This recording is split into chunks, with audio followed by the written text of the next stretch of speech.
All right, what's up, everybody? How you doing? Kenny Abbott with Cyclevision Network and the Exhaust Noise podcast. Just getting ready for Daytona coming up here very quickly, right? It's the first couple days of January and March is coming quick. There's a lot happening at Daytona International Speedway. It's silly season. There's a lot going on. Had a couple questions for you. What is your most memorable Daytona experience? What's your most memorable Daytona 200? What's your most memorable Daytona rider or race? There has been some significant history made at Daytona International Speedway, whether it's in the springtime or in the fall. But with the 2026 Daytona 200 coming up, I wanted to look ahead and maybe look back at some of the past champions of the Daytona 200. And coming up 2026, we're just going to start here.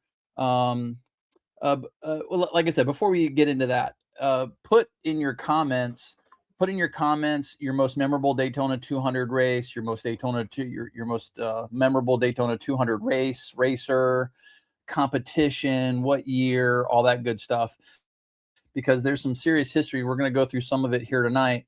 And as we get closer to the Daytona 200, we're going to talk a little bit about some of the personalities and that could win it this year. And maybe we have some repeats, and maybe we have somebody new. It's becoming really, really competitive for the last couple of years, and it's exciting to see. All right. So now we get into it. The 2026 Daytona 200. First and foremost, I want to honor the 1976 winner. That's Johnny Cecotto. At the time, Johnny Cecotto, Cecotto, Johnny Cecotto at the time was the youngest rider to ever win the Daytona 200. And again, this is 1976, and he won it running away. So it was a pretty interesting race. But Johnny Cecotto, the youngest winner, he will start us off here. He's from 1976. 10 years later, a decade later, was the first time that Eddie Lawson won the Daytona 200. This was his first win in 1986. We move ahead to 1996. It'll be the second time for Miguel Duhamel to have won the famous Daytona 200. And then Jake Zemke in 2006. And this is one of the first races on the Supersport platform. And then 2016, who was the winner 2016? The one and only Michael Barnes. So what I want to start looking at is the history and start celebrating every decade of the Daytona 200, because here's the thing. We've missed out on some really significant celebrations here over the last few years. And a lot of this came about. I was having a conversation with Pat Gonzalez, the legendary voice of Daytona for all the motorcycle events going back decades and decades, actually going back to the 70s. And Pat's stepping away from his role at Daytona International Speedway. And with all the grace and love in the world, he's passing that baton to myself. And so I have a great opportunity to step into this role at Daytona to become the motorcycle voice down there, especially for the fall races. And we're hoping to spend more time there in the spring as well. But here's the thing. Pat Gonzalez a couple years ago said, Kenny, we really need to start celebrating what's going on down there, because there are some significant anniversaries coming up at the Daytona 200. And these are some of the things I wanted to talk about. So let's go back through these. Again, looking at 2026, right? And the possible winner of 2026, it could be a 5-time win for Josh Herrin. It could be a 4-peat for Josh Herrin. And that would solidify his own space within the record books, because as we're going to talk about a little bit, there have been people that have won the Daytona 200 3 times, 4 times, never 4 times in a row, right? So that's significant, and we'll talk about him possibly winning it for the 5th time. So anyway, let's dive into some of that stuff. So 2026, let's make sure we honor the decades that are coming up. Johnny Cecotto won in 1976. Eddie Lawson won for the first time in 1986. Miguel Duhamel won for the second time in 1996. Jake Zemke won in 2006, and Michael Barnes won in 2016. Who will be the 2026 Daytona 200 champion? All right. Put your comments in the or comment below. Let me know who your bid is for the 2026 Daytona 200 and why. Who is it? What are they going to ride? And why do you think they're going to win it? Put all that in the comments. In 2025, so last year's results were really significant, and here's why. Historically, Gene Romero was one of the top riders always in the series. He was an international rider as well. He won that race in 1975. It was Freddie Spencer's race in 1985. And if you remember, this was a historic event in 1985, and we'll get into that some other podcast. And I may be talking to Freddie this week, but Freddie Spencer had an outstanding 1985 season, and we'll tell you why on another podcast. So make sure you subscribe below. But Freddie Spencer won the Daytona 200 in 1985. It was Scott Russell who won for the third time in 1995. Miguel Duhamel won for the fifth time in 2005. And Miguel was a five-time winner. He won it in 2005. Danny Eslick won it, had won the race for his second time in 2015, and Josh Herrin won last year in 2025. So of the 75, 85, 95, it was Romero 1975, Freddie Spencer 1985, Scott Russell won it for the third time in 1995. Miguel Duhamel won it for the fifth time in 2005. And Danny Eslick won it for the second time in 2015. And Josh Herrin won it for the fourth time in 2025. He's a legend already. We're going to look at the decade before. So this is what really got myself and Pat Gonzalez talking about this, right? In 2024, it was the 50th anniversary of Giacomo Agostini winning the Daytona 200. So this is 1974. The significance of this is that Agostini, up until this point, had really been an international rider. He'd really been winning world championships in Europe and all of this. Well, he decided to come to the Daytona 200 in 1974, and he won that race. And everyone thought that it was so prestigious that it sort of set a whole new mark for road racing, that he had won all these championships, and now he'd come over to the US and won what may be possibly the toughest race in the world, the Daytona 200. And that's really what put the Daytona 200 on the map. And so, not discounting anything prior to 1974, but before 1974, it wasn't much of an international race. And starting in 1974, you had Giacomo Agostini come over and win it. And then it kind of put the race on the map. It had global headlines.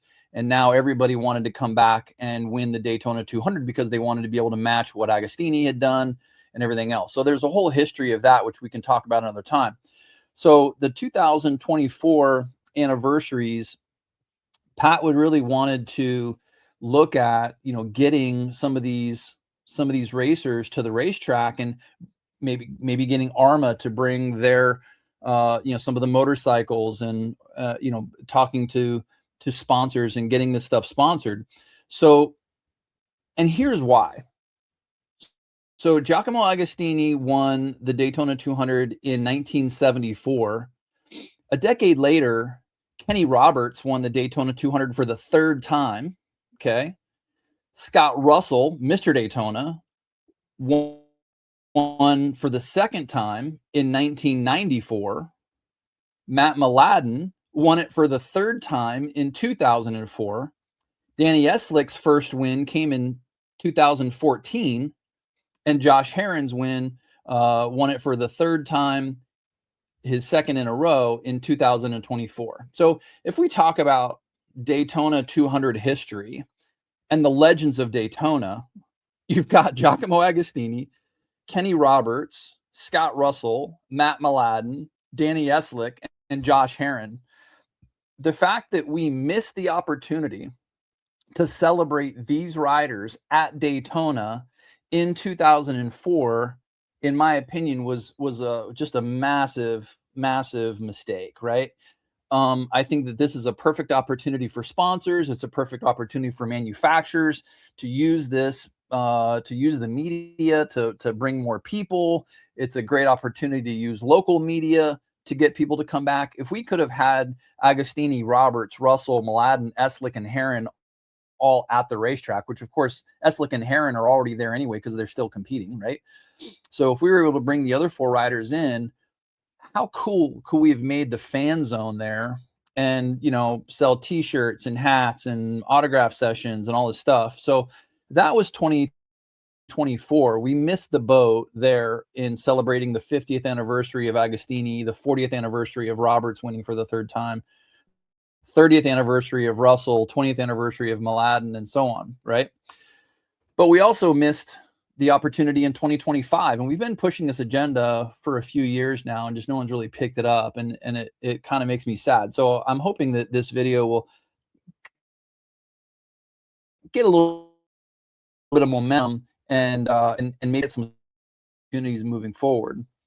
Okay, but in 2025, we missed the opportunity to celebrate Gene Romero's 50th anniversary from 1975, Spencer's 40th anniversary from 1985, Russell's 30th anniversary from 1995, Miguel Duhamel's anniversary from winning for the 5th time in 2005, and then of course Eslick and Herrin. So you know these dates are going past, right? These riders are starting to slide into, you know, the history books, and in my opinion, I'd rather see them at the racetrack, and I'd really like to help celebrate them. So let's kind of get behind this movement here, because going into 2026, yeah, we've got Johnny Ciccato, who isn't one of the most well-known racers, but we've got Lawson, Duhamel, Zemke, and Mikey Barnes coming up, and then you know, so you know these are guys we need to celebrate, and if we can celebrate everybody else retroactively, let's figure that out as well, right? So quick question for you here. What year did Honda first win the Daytona 200? Put that in the comments. We'll see how many people get that. What year did Honda first win the Daytona 200? Name the rider who won the Daytona 200 on the Honda, and what was the last year that the Daytona 200 was won on a Honda? So a couple of questions for you there, right? First question is, what year did Honda first win the Daytona 200? Second question is, name the riders who won the Daytona 200 on a Honda. So that could be any of the riders that won on a Honda. And when was the last time someone won the Daytona 200 on a Honda? What year and who was the rider? All right, so put all those in the comments below. So some of the things to consider coming up here, obviously looking at the Daytona 200, if you want a reminder of the qualifying time, the best qualifying time for the Daytona 200 is a 147.879. That was set by Josh Herrin on the Ducati. A 147.879 is the Daytona 200 qualifying track record. However, the track record down there is actually, the overall track record down there is actually set by a guy named Stefano Mesa, and Stefano Mesa is brutal down there. You get him on a 1000cc motorcycle, but he actually set the overall track record at a 145.538. So 145.538. Actually, sorry, that was the previous record that he set. And then he came back and Stefano broke it again, 44.5. So the Daytona overall track record, just to kind of keep in your thoughts as we approach that date, Stefano Mesa went 144.542, and then literally 2 laps later went 44.046. So the overall track record at Daytona, not to confuse you too much there, sorry about that. The overall track record at Daytona right now is a 144.046. That was done at the Azra the ASRA Race of Champions fall race a couple years ago. He had originally broken the track record set by Corey West, which was a 46.5. Again, all of these under the Daytona 200 lap record, but Corey West held it. Stefano Mesa broke it in March of 21. He took it to a 145.9.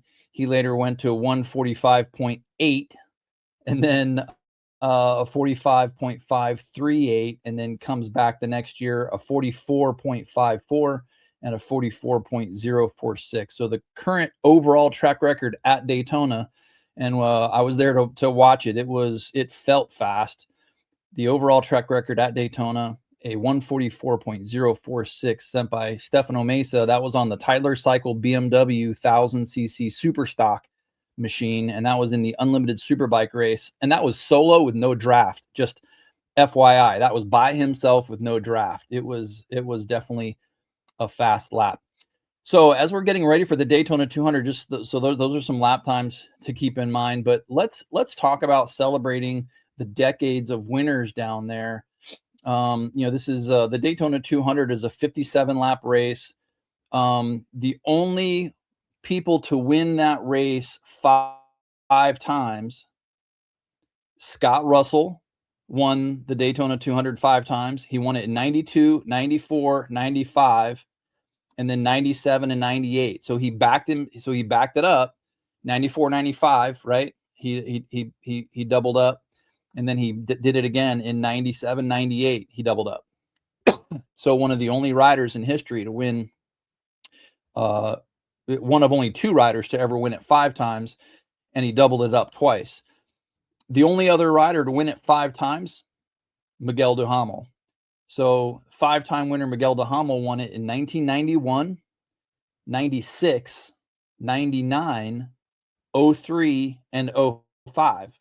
Didn't have any doubles in there. So he went a couple years in between and backing it up. Danny Eslick, who won the race four times, he won it in 2014 on the Triumph. He won it in 2015 on the Suzuki, so he doubled it up. And then he won it again in 17 and 18 on a Yamaha. So Danny Eslick, who's won it four times, he did back it up twice. So he's another rider that has back-to-back wins there.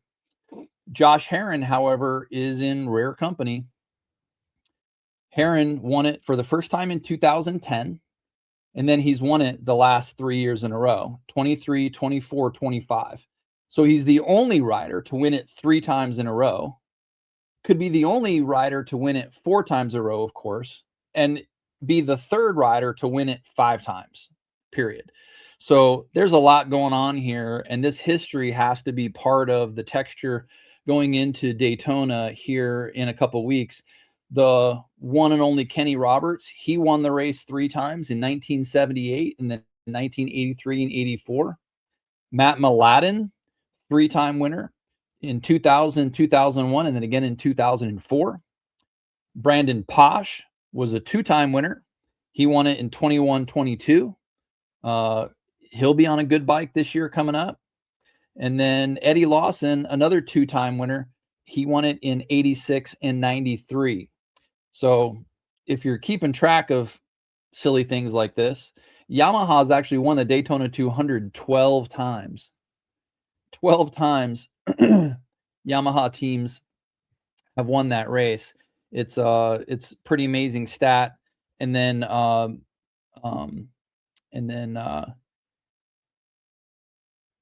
83rd. So this will be the 84th running of the Daytona 200 coming up. So it's going to be interesting.